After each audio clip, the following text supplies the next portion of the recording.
Chowmuhani hawkers মার্কেটে দোকান ভাড়া নিয়ে বিরোধ, সামাজিক যোগাযোগ মাধ্যমে মিথ্যা তথ্য ছড়ানোর অভিযোগ। বিস্তারিত থাকছে প্রতিবেদনে। লোকের প্রলোভনে পড়ে আমার ভাড়াও দিতেছে না, আমার গণ নিয়ে পায়তারা করতেছে। নোয়াখালীর চৌমুহনী হকার্স মার্কেটে অ্যারাবিয়ান টেইলার্স অ্যান্ড শাড়ি বিতানের মালিক হাজী মোহাম্মদ আবুল হোসেনের বিরুদ্ধে সামাজিক যোগাযোগ মাধ্যমে ভুল ও বিভ্রান্তিকর তথ্য ছড়ানোর অভিযোগ উঠেছে। একই সঙ্গে দীর্ঘদিনের দোকান ভাড়া বকেয়াকে কেন্দ্র করে সৃষ্ট বিরোধ হাতাহাতিতে রূপ নেয় বলে দুই পক্ষই দাবি করে। দোকানের মালিক হাজী মোহাম্মদ আবুল হোসেন জানান, ২০২৪ সালের ১ ডিসেম্বর থেকে চলতি বছরের ৩১ নভেম্বর পর্যন্ত হকার্স মার্কেটের ৫৬৭ নম্বর দোকানঘরটি, যার বর্তমান নাম শাহী বিরিয়ানি হাউস অ্যান্ড রেস্টুরেন্ট, আমির হোসেনের নিকট ভাড়া দেওয়া হয়। চুক্তি অনুযায়ী শর্তগুলো ছিল ২ বছরের জন্য দোকান ভাড়া, অগ্রিম ১ লাখ টাকা প্রদান, মাসিক ভাড়া ২২,০০০ টাকা, প্রতি মাসের ১ থেকে ৫ তারিখের মধ্যে ভাড়া পরিশোধ বাধ্যতামূলক।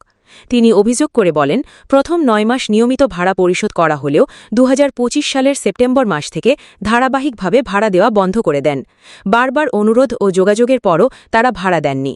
আবুল হোসেনের ভাষ্য অনুযায়ী ২০২৬ সালের ১৪ মে বৃহস্পতিবার বিকেল আনুমানিক ৪:৫টার দিকে তিনি বকেয়া ভাড়া আদায়ের জন্য দোকানে গেলে ভাড়াটিয়া পক্ষের রফিকুল ইসলাম রনির সঙ্গে কথা কাটাকাটি হয়।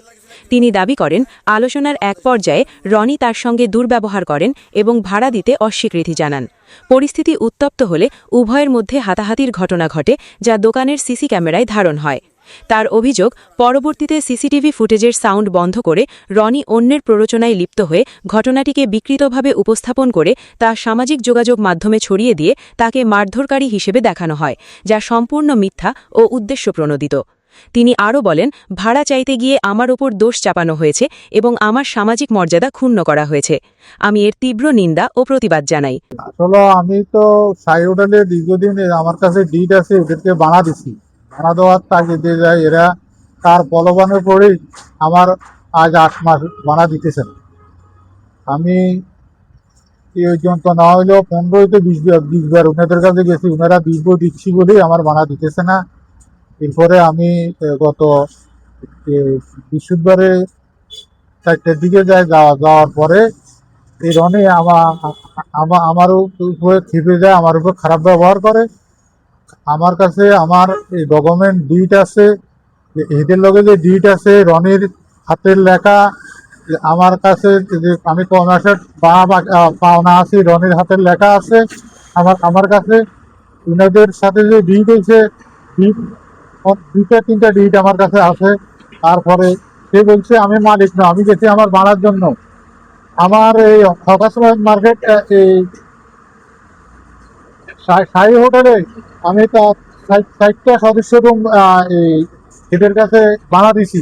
এই আমার ভাড়ার ৬০টা রুমের ভাড়ার কাগজ আছে আমার কাছে। উনি বলছে যে আমি চাঁদাবাজি করতে গেছি। আমি মালিক হিসাবে ওনারা ভাড়া দিছি, আমি ভাড়ার জন্য তার কাছে গেছি।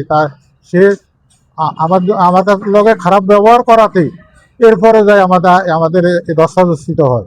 বিভিন্নভাবে লোকের প্রলোভনে পড়ে আমার ভাড়াও দিতেছে না, আমার গণ নিয়ে পায়তারা করতেছে। একটা হকার্স মার্কেটে একটা মহল, এরা আমার ঘর বাতিল করবো, আমার সদস্য রুম বাতিল করবো, আমার এখান থেকে উচ্ছেদ করবো, এরা এই পায়তারা করতেছে কিছু লোকের মাধ্যমে।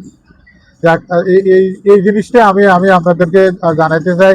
এমনকি আমার ডকুমেন্ট কাগজপত্র আমি আপনাদের কাছে শু করতে চাই। আমি এটা সুস্থ বিষয় দাবি করি আপনাদের মাধ্যমে। অন্যদিকে ভাড়াটিয়া আমির হোসেন দাবি করেন, তিনি দোকান নেওয়ার পর থেকে নিয়মিতভাবে ভাড়া পরিশোধ করে আসছিলেন। তবে সাম্প্রতিক সময়ে বেচাকেনা ঠিকমতো না হওয়ায় গত কয়েক মাসের ভাড়া বকেয়া পড়ে যায়। তিনি জানান, বিষয়টি তিনি মালিককে জানিয়ে ঈদের আগে একসঙ্গে ভাড়া পরিশোধের আশ্বাস দেন। তবে ঘটনার সময় তিনি দোকানে উপস্থিত ছিলেন না বলেও দাবি করেন। সামাজিক যোগাযোগ মাধ্যমে উত্তেজনা ও বিভ্রান্তি। ঘটনার পর সিসিটিভি ফুটেজ ফেসবুকে ছড়িয়ে পড়লে এলাকা জুড়ে ব্যাপক আলোচনা সমালোচনার সৃষ্টি হয়। ভিডিওটি নিয়ে দুই পক্ষই একে অপরের বিরুদ্ধে পাল্টা অভিযোগ তোলেন, ফলে বিষয়টি আরও জটিল আকার ধারণ করে।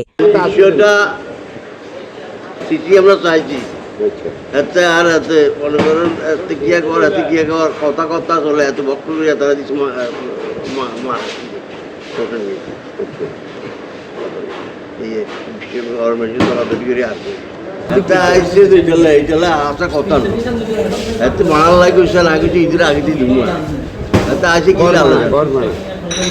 না ইয়ে হোসেন হ্যাঁ হোসেন মিয়া ঘর বানালে গরবাংলা আসে তারা কইছে আগে ঈদের আগে দিয়ে দুমা আমরা এইটা তার লাগে আমার এখানে একটা দামি হয়েছে কি আমাদের ওই মেসির উপরে আছে ওই জানাম কি মাঠ